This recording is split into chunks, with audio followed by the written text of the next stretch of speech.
Hello and welcome to the show. 3 more vehicles are going to be taking on the Pine Hills rally stage that we have here, and starting with the SBR4. Now, I'm not going for the crazy hill climb cars just yet. They will probably appear at a later date. Instead, I'm going for a very high spec, kind of normal SBR4. Curious to see how this vehicle will manage. It is very fast, incredibly powerful. All-wheel drive will give it brilliant acceleration, but it doesn't have crazy levels of aero and slick tyres to help it through the corners. Plus, this course has proved quite on the bumpy side, and the race cars not always the happiest of things to deal with these horrible bumps. I can be braver into that first corner there. Whoa, that's going to be a really big slide. Hold it. There we go. All the way through Sunset with absolutely no problems whatsoever there as we take it around these next corners. It might be all-wheel drive, much like we saw with the S-Series. It doesn't really mean that it doesn't like sliding around, and that's asked a little bit too much of the car. It's okay. I mean, we lost some bodywork and whatnot. However, yeah, that's quite a slidey car there. So, before I forget about it, we do have some new names for corners. Turn 1 shall be known as the Snake Pit from now on, owing to the Barstow Night Snake going for some serious exploring down there. I've really got to watch my braking into these turns. It doesn't half upset the rear of the car. It's very much brake in a straight line and then worry about... You can't really get away with much in this. You're always supposed to brake in a straight line. Some cars you'll get away with more than others. In this, you get really unhappy if you were doing anything different. We are all good so far, but no idea how quick we can take the meek peak in this. No idea what it's going to do when it hits the bottom. It's going to bounce and wobble and wobble and bounce, and then we're going to go and fire away almost into the lake. Or again, another new name. We shall have that part called Loch Hydro. I like that as a clever suggestion. I approve of that. We've also got the Maple Bridge, again another Forza reference behind us that we didn't quite make it to. Well, we managed to not break the car in this. I say not break the car. I mean, it's still technically running, even if it's stuck on its side in a river. We get a lot of understeer, though, through these slower corners. It doesn't feel particularly great, although at times that is much easier to deal with than a big, Larry oversteery car. I mean, that wasn't big or Larry oversteer. That was just a little bit too much. What a terribly mundane crash for a very fast car. 85 might have been a little bit too much. Uh-oh. There's not really any good choices in that one. Tree! Hello, tree. Yeah, there was there was 2 options. Either I tried to slow down, in which I think I'd just unsettle the car even more and fall off the cliff at a different angle, or hope that we would have enough grip to make the turn. We didn't. We didn't have enough grip to make the turn. Car still works amazingly after that tumble across a field.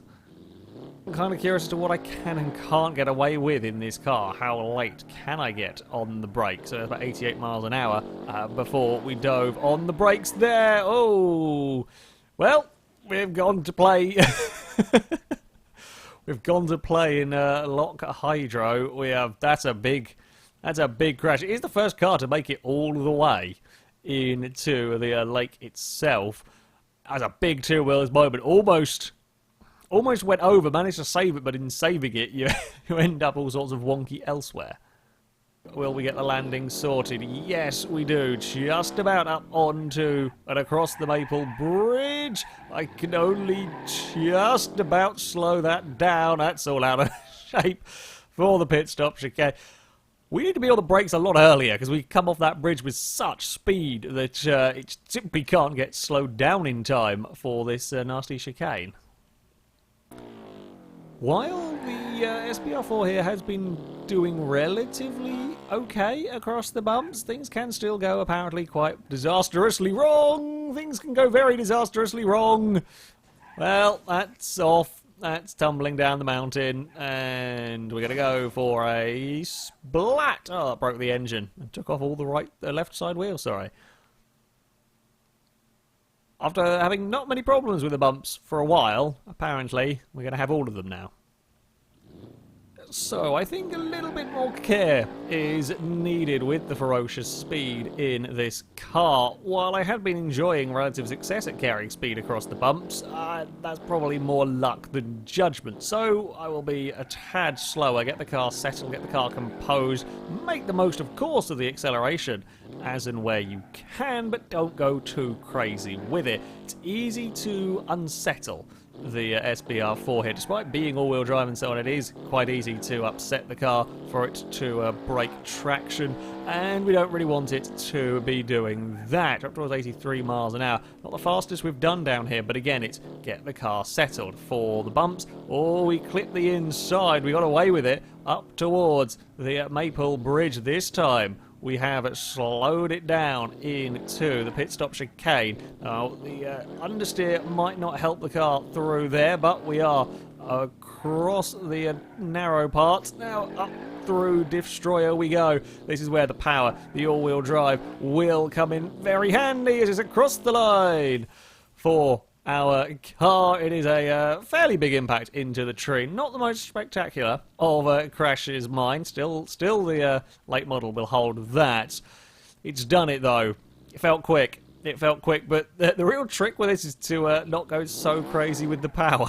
There is so much on a narrow course. It can very easily catch you out. Is quite a handful.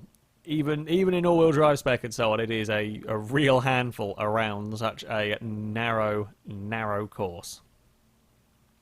The next car to take on this course is a strong contender to go very quickly. This is the ETK iSeries in rally spec, so the hope is that we can deal with the bumps. The hope is I can carry plenty of speed. It's not going to have the outright acceleration of the SBR4. However, it might be able to carry enough speed across the bumps and through the corners to be able to make up for it. You see, we're 60 miles an hour down there, and it wasn't really any problem at all. It's also all-wheel drive, which should give us good traction out of the corners. The downside with rally suspension, well, it can at times be bouncy. I don't think that's going to be an issue on this particular car. I would expect this to have a good enough suspension not to bounce the car back up into the air, but sometimes they can do. Yeah, and as I said, we might not quite have the same ultimate grip either as the SBR4. That's gonna be a clip. That's the tiniest of clips off of that inside sandbank, and around it goes and off the course in, again, completely undramatic style. I think completely undamaged style as well.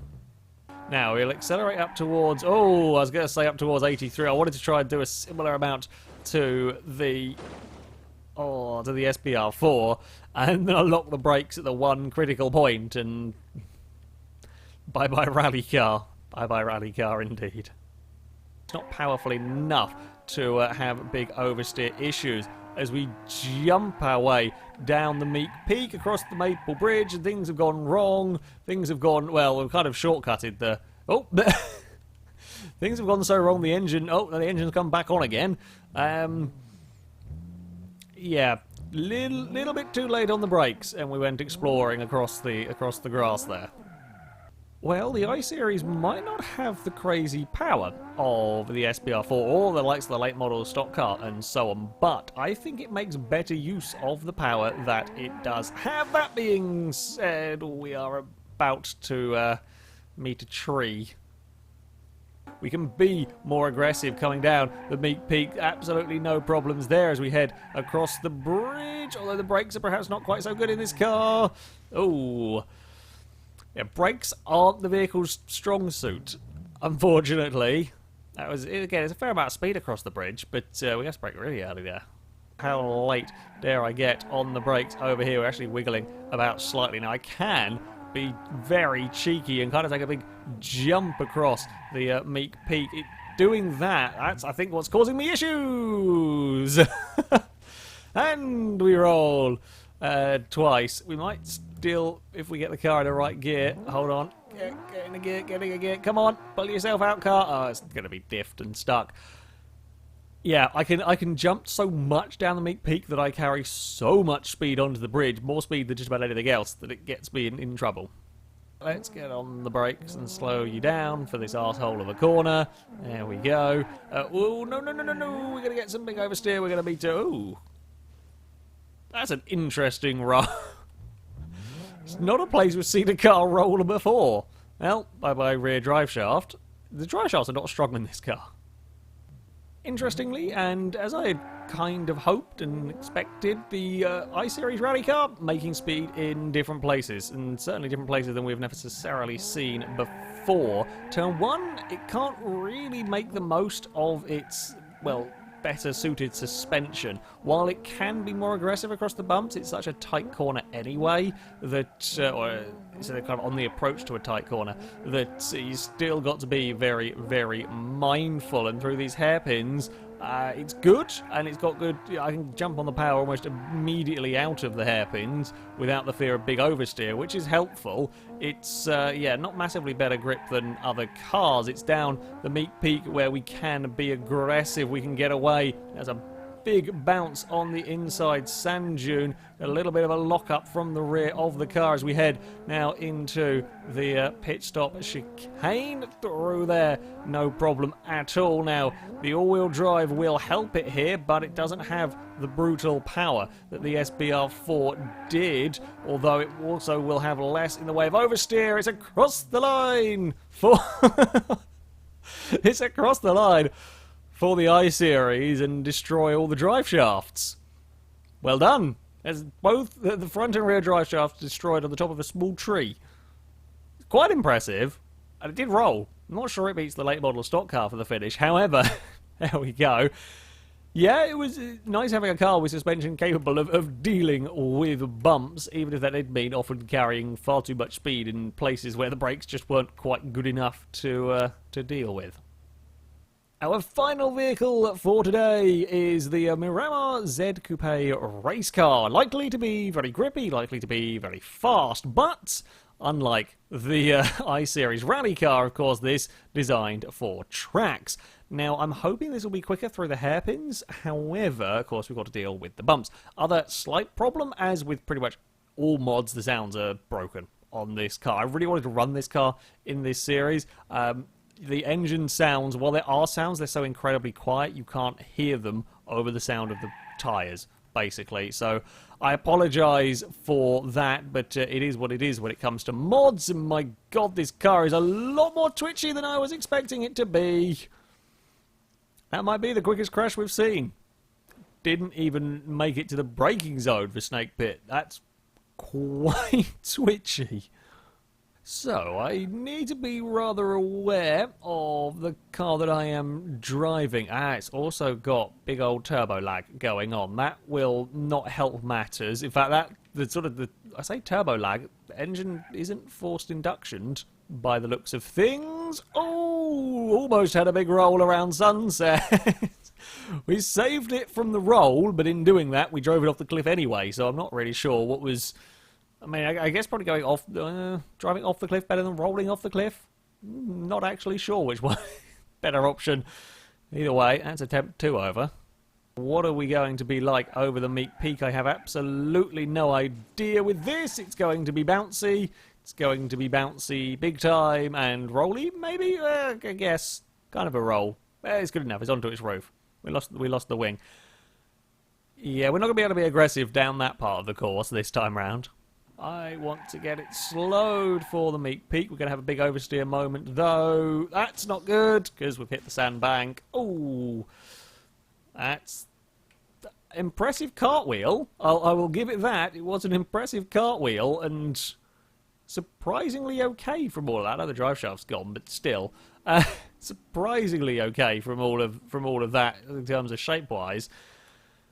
Yeah, that bit of the course is mean. Finding it a little bit difficult to make the most of the car's obvious speed through the corners, because all of the brakes and we're going to wiggle and wiggle, and we're still just about on the road here. Somehow we are still on the road as we fly down the Meek Peak. We might make it onto the Maple Bridge just about, but we are still... I don't think we've stopped wiggling. I'm on the dirt and I can't turn, and we're going to go and visit the docks. I think I continually wiggled for a good third of that run trying to get the car back under control. Yeah, we can get away with a small amount of airtime down here, but not too much. That was too much. That was far too much. We're going to come to a grind, an impressive grind across the edge of the dirt. We might be able to pull it out of here if we're lucky. Nope, we can't. Yeah, we can get away with a very, very small amount of airtime. We had got away with it until we hit the sandbank on the inside. It is going to very much be a case of he easily does it with the Z Coupe here. It is incredibly, incredibly fast and good levels of grip, but it's not easy to use grip. It's very, very twitchy grip. Kind of like the aerial atom on Forza 5 was. The front end gets turned in incredibly, amazingly well, and the back end has a panic and wants to come round on you almost constantly. I am generally favouring leaving the car in second. It actually quells some of the wheel spin, allows me to put the power down a little bit more coming out of these corners as we head up towards the Meek Peak now. This is where we've been getting into trouble. Small bit of airtime is okay. We've gathered that all back up.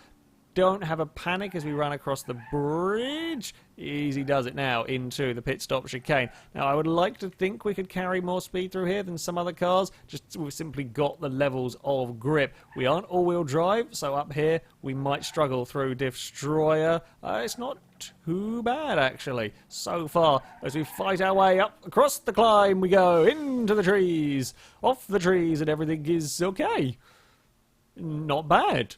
Not bad. The cars are definitely learning. They're definitely learning for the spectacular finish points. That was a pretty good one. That was a pretty good one indeed from the from the Z Coupe. The back is yeah, a little bit worse. A little bit worse for wear. As I said, I think the main issue is the back does not have enough grip in this car to be comfortable through the technical sections. We don't have the all-wheel drive traction, certainly for the final ascent, but the main issue is that lack of rear-end stability is quite scary on a course like this where there is just absolutely zero margin for error. Nevertheless, I think a pretty decent time will have been set by this vehicle. So, on to the results table, and it is very, very close at the top, but the late model stock car continues its reign in first, 0.4 of a second faster than the SBR4, but that SBR4 does displace the Bolide. I think the slick tyres on the late model stock car are kind of what's keeping it at the top. It can carry good speed through the hairpin, something that the likes of the SBR4 struggled with. Likewise, the ETK iSeries, while it was very quick across the bumps, it didn't quite have the acceleration of the SBR4, and rally tyres perhaps not quite the same grip in the tarmac hairpins mean it is a little bit further down. I only say a little bit further down, 1:06.2. It's very, very close in the mid-table already. We only had 3 episodes of the mid-tables already. Very close. It's 10th of a second slower than the ETK S-Series. I wasn't expecting that as an outcome. The S-Series putting up a very, very respectable run. And the Miramar Z Coupe, well, that was only 1/10 of a second down on the iSeries rally car. The Miramar, not so nice across the bumps, but much like the late model, slick tyres probably helped it through some of, I say probably, did help it through some of the hairpins. It might not quite have had the rear-end grip through some corners to quite carry as much speed as that late model. It's, yeah, proving interesting. Proving interesting so far, this course. I think the S-Series is perhaps so far the biggest surprise of this table, to be mixing up there with the race cars, the big, heavy, admittedly it is all-wheel drive, which helps, but big, heavy saloon car. Yeah, that's some good going. However, that is going to be it for this video. As ever, I shall link all the mods in the description so you can download them, have a go with them yourself. But thank you very much for watching, and until next time, goodbye.